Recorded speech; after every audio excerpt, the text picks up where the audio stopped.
Okay, so for our next question, we are going to look at page 87 at this table. Again, I drew it here. So for our first term number, we have a pattern rule that says 1 times 2 plus 1 is the pattern rule. We know because of BEDMAS that we have to multiply first.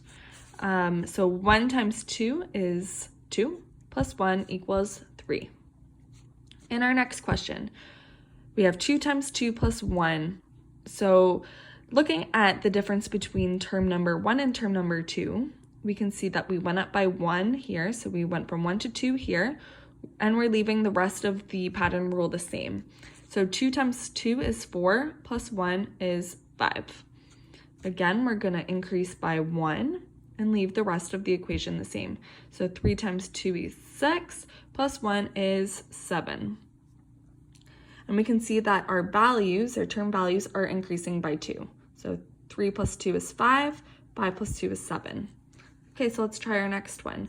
Well, we're increasing by 1 each time, so this will be 4, and we're going to leave the rest of the equation the same. 4 times 2 is 8, plus 1 is 9. Okay, next one. 5 times 2 plus 1, so 5 times 2 is 10, plus 1 is 11.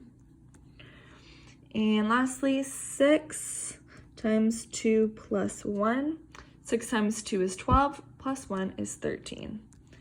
So we can double check our answers by looking at all of our pattern rules. So we can see our first number is increasing by 1 each time, and the rest of the equation is staying the same.